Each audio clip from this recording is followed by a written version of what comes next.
Welcome back to the channel, another segment of Brian Reads the News. Today we're going to venture away from the reselling world. That's my world. I run 2 eBay stores.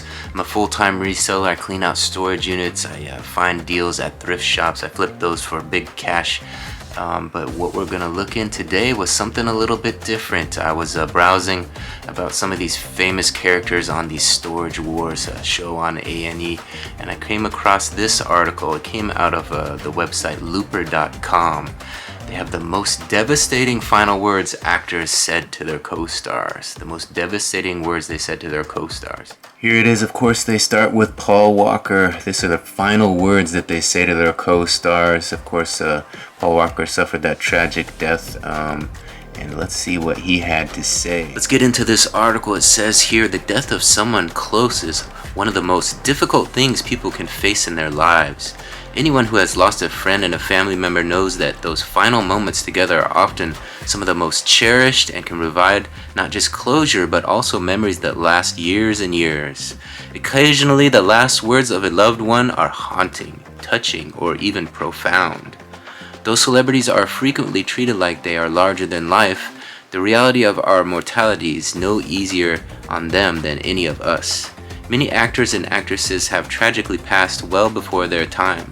Their deaths not only have an impact on their families, friends, and fans around the world, but also their co-stars. Below are some of the most heartbreaking final words from icons, including Natasha Richardson, Humphrey Bogart, Chadwick Boseman, and John Ritter, whose deaths deeply affected their closest co-workers. First one they mention here is Desi Arnaz. Desi Arnaz was as big as they come throughout his acting career, which spanned from 1940 until his final film role in 1982's The Escape Artist. More famously, Arnaz was recognized for being the patriarchal lead in the groundbreaking 1950s sitcom I Love Lucy, alongside his then-wife Lucille Ball. The pair met on the set of the film Too Many Girls and eloped during the movie's production. Together, the couple filmed over 180 episodes of I Love Lucy, while going on to make films and special appearances. Unfortunately, the world's most famous couple of the time divorced in 1960 and shared a few exchanges until Arnaz was on his deathbed in 1986. In 2022, a documentary called Lucy and Desi revealed many truths about the Hollywood couple, including their final words to each other. According to their daughter, Lucy Arnaz, she united her parents to have one last conversation on their wedding anniversary, November 30, 1986. With it explained to Lucille Ball that Arnaz's time was short, and the celebrated actress reportedly exclaimed her love for her former co-star on a phone call in his final days, and he replied in kind. Additionally, Lucy Arnaz said that a month prior, Ball had paid her ex-husband a visit and they watched old episodes of their famous television show.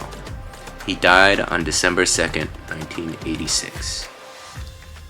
So that was a good one. They split and then they get back together. Him on his deathbed, she comes and says her final words to him, and they watch old episodes of I Love Lucy. That sounds like a great way for him to end his life. I'm sure she was probably the love of his life. Maybe the relationship didn't work out for one reason or another. That's probably Hollywood drama, a lot of it. A tough city to make it work in, but it's nice to hear that they ended it that way. Next person on the list is Ryan Dunn, of course the famous Jackass star. Article says, most famous for performing ridiculous daredevil acts as a regular cast member on Jackass, Ryan Dunn was described as the go-to guy for outrageous stunts that even such stalwarts as Steve-O weren't willing to try. A longtime member of the troupe, Dunn was undeniably closest with Bam Margera, since the pair had worked alongside each other in the Jackass predecessor series CYK. Unfortunately, in 2011, Dunn and his production assistant Zachary Hartwell died in an alcohol-involved vehicular accident in Chester County. Torn up about the loss of his friend, Bam Margera spoke about the accident with E! News a short time later. Quote, "He was my best effing friend in the world. I've been 5 days now and I can't stop crying, said the heartbroken Margera. Sadly, the former co-star then revealed the troubling final text that he received from Dunn the night of the fateful crash. It read, quote, "Stopping for a beer. Be there when I can." End quote. Weighing on Margera even further is the fact that he had been in a similar accident with Dunn 15 years prior. Quote, "He flipped me in a car 8 times at the same exact spot in 1996. Thank God I had my seatbelt on." Yeah, that one is not as of a nice an ending. Obviously, to those daredevils, they like to do, who live that wild life. Obviously, drinking and driving is not a smart thing to do at any age, but young guys like that like to test the limits sometimes. Have a few beers and drive around, especially when you're driving those elite fast sports cars. Bad things can happen. So yeah, not a good ending to that one. Stopping for a beer, be there when I can. That's not the text you want to hear from a buddy before he crashes his car. So tragic story. Last text, man, heart-wrenching. Next on the list is Corey Haim, of course, the famous teen heartthrob. The two Coreys did all those famous movies together in the 80s and 90s. Yeah, it seems like there was a time when the Coreys ruled everything. Corey Feldman and Corey Haim. Tragic ending to that one as well, but let's see what they have to say about his final words. The story reads, "The death of once budding young heartthrob Corey Haim proved harrowing for Hollywood. The Canadian actor was an icon in the 1980s alongside Corey Feldman. The performers appeared in 7 different films together, most notably The Lost Boys.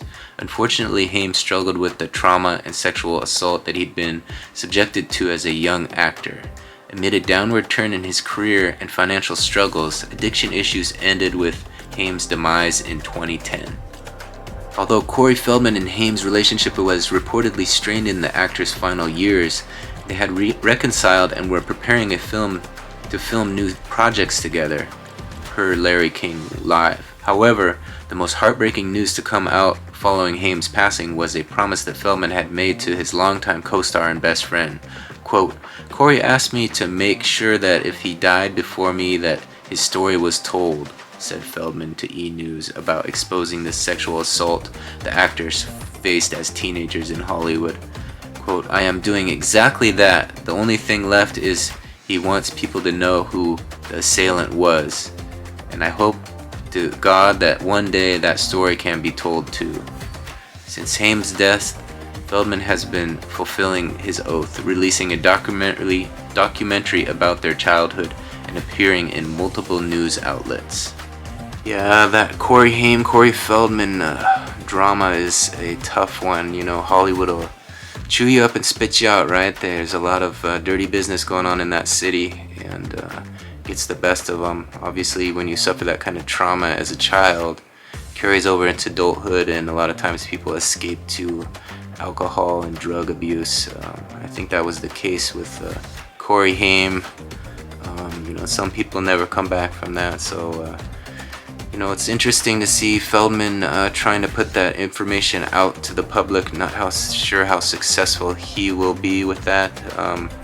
He's had his controversies as well, so I'm not sure how the public's gonna take that coming from him. He's kind of an eccentric guy. If you follow him online, you'll see what I'm talking about, but tough thing to deal with.